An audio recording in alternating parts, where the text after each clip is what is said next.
स्वागत है आपका। आपके लिए यूपी उत्तराखंड की आज दिन भर की खबरों का दस्तावेज लेकर हाजिर हूं मैं दीपा फिलहाल।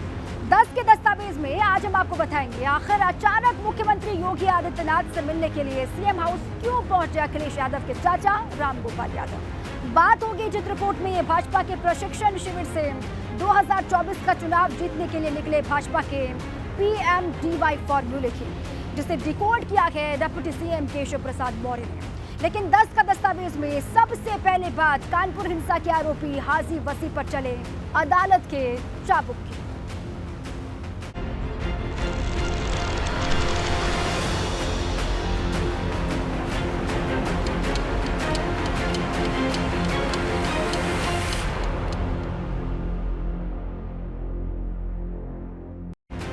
और सबसे पहले शुरुआत बड़ी खबर के साथ करते हैं। कानपुर से बड़ी खबर है। कानपुर में 3 जून को हुई हिंसा का ये मामला है। क्राउड फंडिंग के आरोपी हाजी वसी की जमानत याचिका खारिज हो गई है। बड़ी खबर आपके सामने। 3 जून को कानपुर में हिंसा हुई थी, आप जानते हैं, उसी का ये पूरा मामला है। क्राउड फंडिंग के आरोपी हाजी वसी की जमानत याचिका खारिज कर दी गई है। आरोपी पक्ष के वकील की तरफ से 3 जमानत लगाई गई थी, जमानत याचिका 3, और देखिए ये जमानत याचिका खारिज हो गई है। बड़ी खबर आपके सामने है। कानपुर में 3 जून को हिंसा का ये मामला है और क्राउड फंडिंग के आरोपी हाजी वसी की जमानत याचिका खारिज कर दी गई है। इसी पर हमारे साथी रतीश जुड़ चुके हैं अधिक जानकारियों के साथ में। रतीश, जमानत याचिका तो लगाई थी, अब उसको खारिज करने की खबर मिल रही है, क्या डिटेल्स हैं रतीश? बिल्कुल, देखिए बीते 3 जून को कानपुर में हिंसा हुई थी और हिंसा के मामले में कुछ प्रमुख नाम सामने आए थे, जिसमें मास्टरमाइंड जफर हयात हाशमी है, बिल्डर हाजी वसी, मुख्तार बाबा, ये सब प्रमुख नाम थे। हाजी वसी जो बिल्डर है उस पर क्राउड फंडिंग का आरोप था। इसको लेकर पुलिस ने अपना मजबूत केस बनाया है। जो पुलिस के आला अधिकारी हैं उनका कहना है कि मजबूती के साथ सबूत साक्ष्य जुटाए गए और उसके बाद केस कोर्ट के सामने रखा गया है। आज जमानत की याचिका पर सुनवाई हो रही थी ADJ 16 कोर्ट में, और वहां से जमानत की जो अर्जी लगाई गई थी उसको खारिज कर दिया गया है। यानी हाजी वसी को अभी जेल में ही रहना होगा, वो बाहर नहीं आ पाएगा। हालांकि पैरवी काफी ज्यादा की जा रही है हाजी वसी के वकीलों के द्वारा, लेकिन पुलिस ने जो साक्ष्य जुटाए हैं और पुलिस ने जो लिखा पढ़ी की है, जिसे कहते हैं, बहुत ही मजबूत है। इसकी बिना पर जमानत अर्जी को खारिज कर दिया गया है। जी, अब आगे क्या ऑप्शन बच जाता है रतीश हाजी वसी के वकीलों के पास? फिलहाल तो जमानत के लिए अप्लाई जो किया गया था लोअर कोर्ट में वो डिनायल हो चुका है, उसको अर्जी को खारिज कर दिया गया है। अब ऊपर के कोर्ट में जाकर हाजी वसी के वकील एक बार अपील करेंगे और अपने तथ्यों को रख करके ऊपर के जो कोर्ट है वहां पर जमानत लेने की कोशिश करेंगे। जी, शुक्रिया पूरी जानकारी के लिए रतीश। बदायूं से बड़ी खबर है। कांवड़ियों पर दूसरे समुदाय के लोगों ने बरसाए पत्थर। दोनों पक्षों की तरफ से खूब पत्थर चले हैं, ऐसी खबर है। थाना वजीरगंज क्षेत्र के गांव दूगो का ये पूरा मामला। बड़ी जानकारी बदायूं से है आपके सामने। देखिए, कांवड़ियों पर दूसरे समुदाय के लोगों ने पत्थर बरसाए हैं, ये बड़ी जानकारी, और दोनों पक्षों की तरफ से खूब पत्थर चले हैं, ऐसी भी जानकारी है। और ये पूरा जो मामला है वो थाना वजीरगंज क्षेत्र के गांव दूगो का है, ये बड़ी जानकारी। देखिए, कांवड़ियों पर कहीं तो फूलों की बारिश हो रही है, और बदायूं से खबर यह है कि यहाँ पर कांवड़ियों पर दूसरे समुदाय के लोगों ने पत्थर बरसाए हैं। उसके बाद क्या माहौल वहाँ का, क्या तस्वीर, वो आपको हम दिखा रहे हैं इस वक्त। दूसरे समुदाय पर यह आरोप है कि कांवड़िए वहाँ से निकल रहे थे, कांवड़ियों का जत्था आगे बढ़ रहा था, लेकिन अचानक से पत्थर बरसाए गए और काफी देर तक वहाँ पर बवाल होता रहा। बवाल की भी तस्वीर आप देख रहे हैं। देर शाम तक बवाल जारी, ऐसी जानकारी है।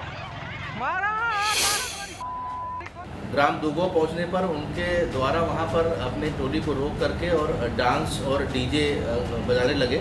इस बात पर वहां स्थानीय लोगों द्वारा इसमें आपत्ति की गई और इसी को वाद विवाद में बढ़ गया और दोनों के बीच झड़प हो गई। पुलिस तत्काल मौके पर पहुंच के स्थिति को नियंत्रण किया और इस वक्त वर्तमान में शांति व्यवस्था बनी हुई है। और जो लहरा लाड़पुर के जो निवासी कांवड़िए हैं उनके द्वारा तहरीर थाने वजीरगंज पे दी जा रही है, जिसमें सुसंगत धाराओं में अभियोग पंजीकृत करके कड़ी कार्रवाई की जाएगी। और चलिए इसी पर और जानकारी लेते हैं। अभी क्या स्थिति वहां पर बनी हुई है जान लेते हैं। हमारे साथी भरत जुड़ चुके हैं।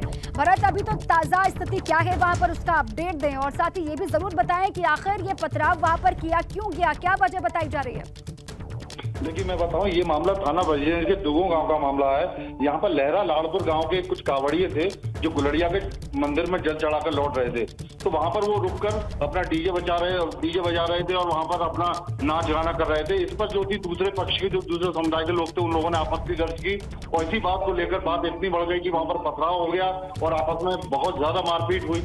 और उसके बाद में वहाँ के कांवड़ियों ने थाने का घेराव कर लिया और ये है कि पुलिस वगैरह 4 थानों की मौके पर पुलिस पहुंच गई और जो आला अधिकारी थे वो मौके पर पहुंच गए हैं। और अभी ये है कि मामला सहरा लालपुर के जो गांव के कांवड़िए थे जिन पर जो पथराव किया गया, उन्होंने तहरीर दी है और अब उस पर मुकदमा दर्ज करके आगे की कार्रवाई की जा रही है। तो अभी मामला वहाँ पर शांत है या अभी भी हंगामा हो रहा है भरत?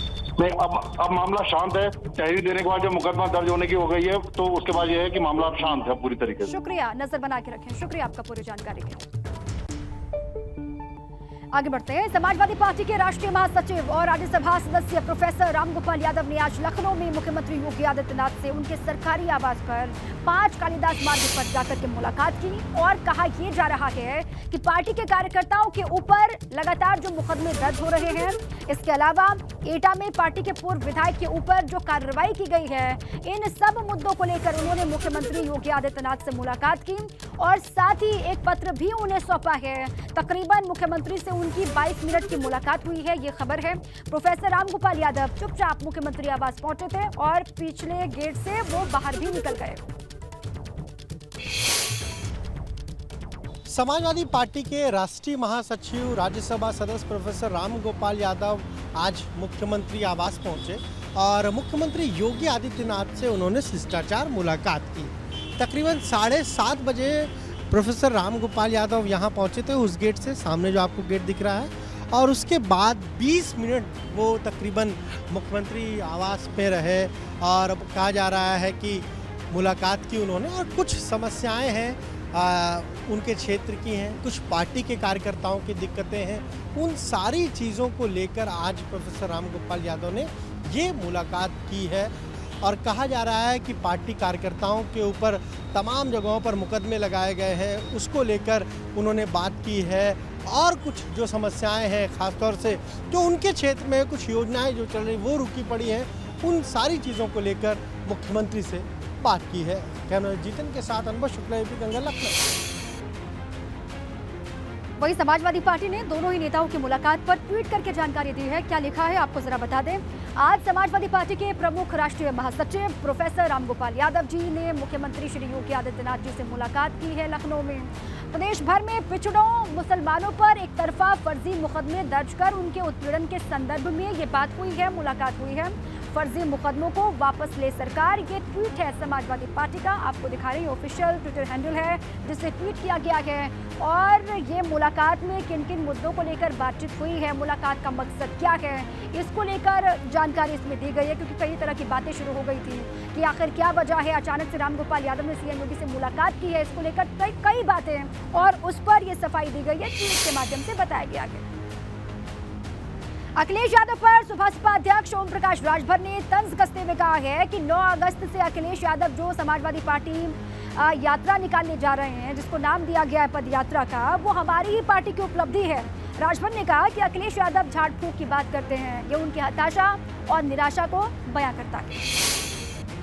उत्तर प्रदेश के राजनीति में ओम प्रकाश राजभर एक चर्चा का विषय बने हुए हैं। आज ओम प्रकाश राजभर हमारे साथ हैं और इन्होंने अभी कुछ देर पहले पुलिस अधीक्षक से मुलाकात करने के लिए आए हैं, हमारे साथ है। हम उनसे जानना चाहेंगे कि पुलिस अधीक्षक से जो इन्होंने मुलाकात किया है, क्या कोई खास बात रही है या किस तरह की रही है। देखिए, नए कप्तान आए हैं और हमारे नेताओं की इच्छा थी कि आप विधायक हैं, आपके साथ हम लोग चलें तो नए कप्तान से मुलाकात की जाए, तो कोई समस्या होगी तो हम लोग चल करके मिल लेंगे, परिचय करा देंगे। उसी उद्देश्य से शिष्टाचार मुलाकात करने आए।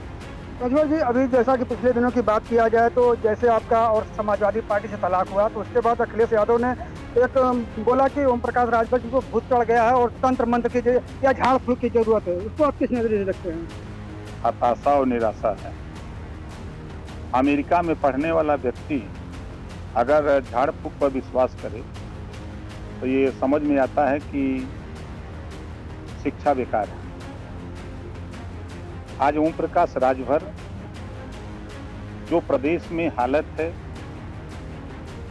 आप पाल प्रजापति, बिंद केवट मल्ला राजभर चौहान, बिंद, नाई, गोंड, लोहार, आर्य, कर्कवंशी, बंजारा, बहेलिया, खंगार, ये तमाम जातियां जो अति पिछड़ी जातियां, दलित जातियां, इनके हक के लिए हम लड़ रहे हैं। आवाज इनके लिए हम बोल रहे हैं। आज धीरे धीरे हमको 20 साल हो गया, तो जो लोग इनका हिस्सा लूट रहे हैं उनको बुरा लग रहा है। ये सारे विपक्ष के लोग इकट्ठा होकर ओम प्रकाश राजभर के खिलाफ बोल रहे हैं। हम इनसे पूछ रहे हैं, जब आप सत्ता में थे तो पाल, प्रजापति, चौहान को, बिंद को, केवट को, मल्लाह को, माझी, मझवाड़, तुरहा, तुरैया को, आपने गोंड, लोहार, कोहार को, आपने आर्य, कर्कवंशी, बंजारा, बहेलिया को कितना सिपाही बना दिया, कितना पुलिस में भर्ती कर दिया, कितने लोगों को शिक्षा के लिए, बेहतर शिक्षा के लिए व्यवस्था किया, कितने लोगों को रोजगार दिला, कितने लोगों को नौकरी दिया। सत्ता में रहते हो तो कुछ नहीं दिखाई देता है, सत्ता से बाहर आ रहे हो तो ओम प्रकाश राजभर का विपक्ष के लोग विरोध कर रहे हो, तो हम आपसे सवाल करते हैं कि इनको हक तो दो। पिछली सरकारों में आप लोग सरकार चलाए हो, जो हमारा विरोध करने वाले लोगों, तो इनको क्या दिए हो इसका जवाब दे दो खाली। राजभर जी, अभी पिछले दिनों राष्ट्रपति चुनाव की बात करें तो उसमें एक आदिवासी महिला द्रौपदी मुर्मू को राष्ट्रपति का प्रत्याशी बनाया गया, जीत भी हासिल हुई। अब एमएलसी का चुनाव आ गया है, अखिलेश यादव जी ने फिर से दांव खेला है और आदिवासी को जो अपना प्रत्याशी बनाया है। देखिए, जब जीतने के लिए था तब तो आदिवासी को नहीं दिया, जब जीत की गारंटी थी तब आदिवासी नहीं दिखाई दिया, हार की गारंटी आ गई तो आदिवासी दिखाई दे रहा है। अभी 14 को चुनाव है। आगे बढ़ते हैं। प्रदेश सरकार के अल्पसंख्यक कल्याण मंत्री दानिश अंसारी का कहना है कि अब भाजपा पसमानदा मुस्लिम, दलित और यादव समाज को साथ अपने जोड़ने की रणनीति बना रही है और इसी रणनीति के तहत आगे बढ़ रही है। हमारे साथ प्रदेश सरकार अल्पसंख्यक कल्याण राज्य मंत्री दानिश आजाद अंसारी हैं, खुद पसमानदा समाज से आते हैं और इनसे जानेंगे कि आखिर बीजेपी तो कह रही है कि पसमानदा मुस्लिम्स को अपने साथ लाया जाए, लेकिन क्या वजह है कि वो दूरी बनाते हैं। दानिश जी, आप खुद पसमानदा समाज से आते हैं, एमएलसी भी नहीं थे, विधायक भी नहीं थे और आपको मंत्री बनाया गया। बीजेपी की कोशिश है कि पसमानदा समाज उसके साथ है। 2022 में तो नहीं आया, 2024 में आएगा। देखिए, भारतीय जनता पार्टी की जो सोच है कि समाज का जो अंतिम पायदान पे खड़ा व्यक्ति है उसके भी उत्थान के लिए हमें काम करना है और हमारी सरकार, हमारा संगठन लगातार सामाजिक उत्थान के लिए, समाज के प्रत्येक जन के विकास और तरक्की के लिए काम कर रहा है। लखनऊ में आज राजधानी लखनऊ को जोड़ने वाले 3 राष्ट्रीय राजमार्गों पर यातायात व्यवस्था सुधारने के लिए हाई पावर मीटिंग हुई और मुख्यमंत्री योगी की नाराजगी के बाद एसीएस होम अवनीश अवस्थी और कार्यवाहक डीजीपी डीएस चौहान ने मीटिंग में हिस्सा लिया। बैठक में तय किया गया कि कानपुर, बाराबंकी, सीतापुर राष्ट्रीय राजमार्ग पर बिजली, सफाई और जल निकासी की पूरी व्यवस्था की जाएगी और तीनों ही राष्ट्रीय राजमार्गों पर पेट्रोलिंग और सुरक्षा व्यवस्था चुस्त और दुरुस्त होगी। जगह जगह सड़क किनारे, ढाबों पर पार्किंग की व्यवस्था भी ठीक करने के निर्देश दिए गए।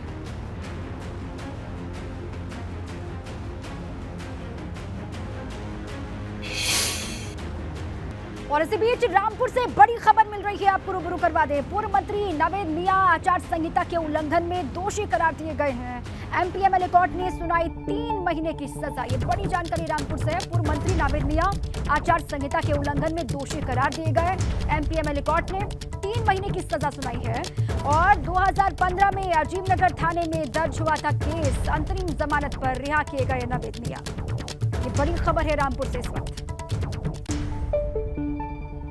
फिरोजाबाद के थाना शिकोहाबाद क्षेत्र में एक वीडियो सोशल मीडिया पर वायरल हो रहा है जिसमें एक लड़का अपने दोस्त से बात कर रहा है और हाथ में उसके पिस्टल है।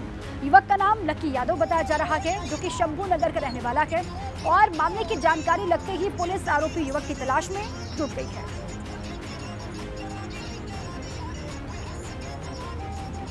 ये वीडियो सोशल मीडिया पर लगातार वायरल हो रहा है। इस युवक की पहचान करने की कोशिश पुलिस के अधिकारी कर रहे हैं। ये वीडियो जब से वायरल हुआ है तब से ही इसकी छानबीन शुरू हो गई है। 2 युवक आपस में बातचीत करते हैं और एक युवक के हाथ में पिस्टल साफ तौर से आप देख सकते हैं। अब पड़ताल होगी और उसके बाद आगे की कार्रवाई की जाएगी, पुलिस के अधिकारी ये कह रहे हैं। फिलहाल इस वायरल वीडियो के आधार पर आगे बढ़ रही है पुलिस, जांच पड़ताल हो रही है।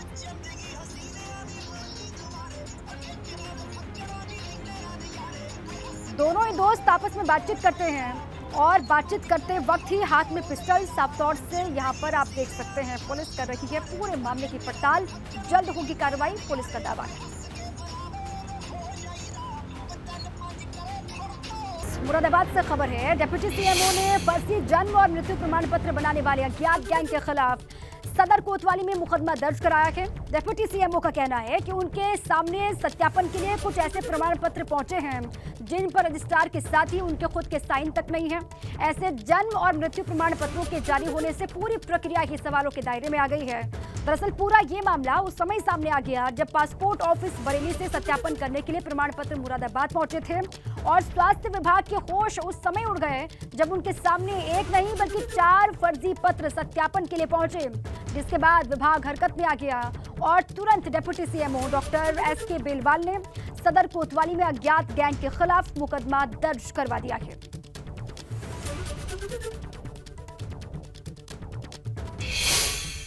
इसी को संज्ञान में लेते हुए इसी के परिप्रेक्ष्य में हम लोगों ने एक कोतवाली में तहरीर देके एफआईआर की प्रक्रिया करवाई है।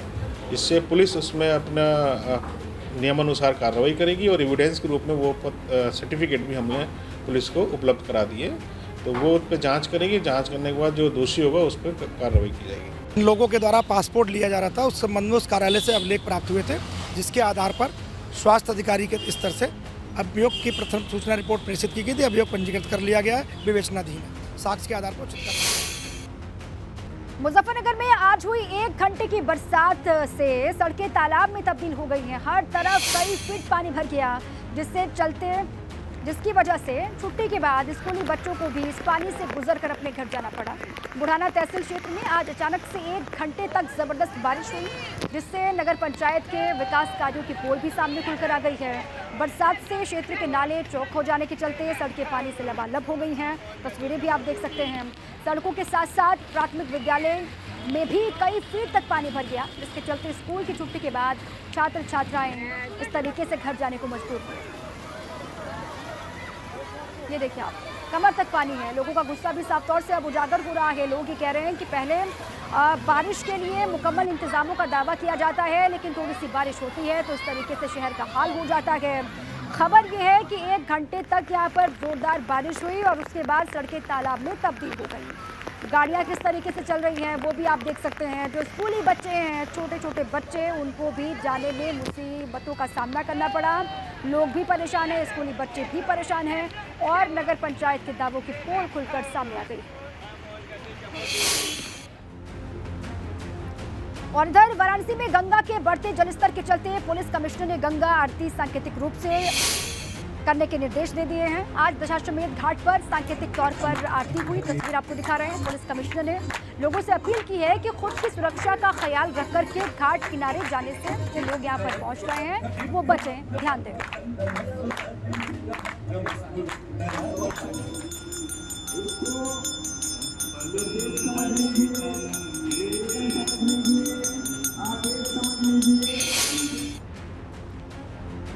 उत्तरकाशी के एक होटल में मर्डर का सनसनीखेज मामला सामने आया है। वीडियो सामने आया है। हेल्पर ने अपने सहयोगी को मौत के घाट उतार दिया। शराब के नशे में अपने सहयोगी को नदी में फेंका, तस्वीर भी आपको दिखा रहे हैं। सीसीटीवी वीडियो के आधार पर पुलिस ने आरोपी को गिरफ्तार कर लिया है, उससे पूछताछ हो रही है। ये फुटेज वायरल भी हो रहा है, सामने आया है, जिसके आधार पर पुलिस ने पड़ताल की और आरोपी को गिरफ्तार कर लिया है, उससे पूछताछ हो रही है। शराब के नशे में अपने सहयोगी को नदी में फेंका, किस तरीके से ये वीडियो में दिखाई दे रहा है। उत्तरकाशी के एक होटल में मर्डर का सनसनीखेज मामला है। हेल्पर ने अपने सहयोगी का मर्डर किया और शराब के नशे में धुत था, ये कहा जा रहा है। शराब के नशे में अपने सहयोगी को नदी में फेंका। पुलिस ने पड़ताल की 2 तस्वीर है। एक पहली तस्वीर आप देख रहे हैं जब गिरफ्तारी हुई, उसकी वो तस्वीर भी सामने आ गई है। अब उससे लगातार हो रही है पूछताछ कि आखिर वजह क्या है। उत्तराखंड के चंपावत में दबंगों का कहर दिखाई दे रहा है। 9 युवकों को सरेआम सड़क पर सजा दी गई है। मामूली विवाद और विवाद के बाद सरेआम सड़क पर रगड़वाई गई नाक, ये कहा जा रहा है। ये फुटेज भी सामने है। कुछ दिन पहले 2 पक्षों में मारपीट हो गई थी और दोनों पक्षों में समझौता होने के बाद भी सरेआम इस तरीके से सजा दी गई है। ये तस्वीर आपको हम दिखा रहे हैं। संज्ञान में भी आया है कि कुछ जो लोकल के लोग थे और एक जो दुकानदार थे उनके बीच में आपस में कुछ हाथापाई हुई थी, तो उसमें जो दुकानदार थे उनके द्वारा एफआईआर रजिस्टर करवाई गई। उसमें 4-5 लड़के थे जो यहीं लोकल के यहाँ ढकना बडोला साइड के, तो उनके खिलाफ जब एफआईआर दर्ज हुई तो जो लड़के थे लड़ाई करने वाले, उनके परिजनों द्वारा ही एक तरह से माफ़ी मांगी गई। ऐसा हमें सुनने को आया कि माफ़ी मांगी गई, लेकिन माफ़ी मांगने का जो तरीका था वो बहुत गलत था। तो इसमें हम भी अपने स्तर से जांच कर रहे हैं कि मतलब ये किस वजह से हुआ और कौन इसके पीछे जिम्मेदार है।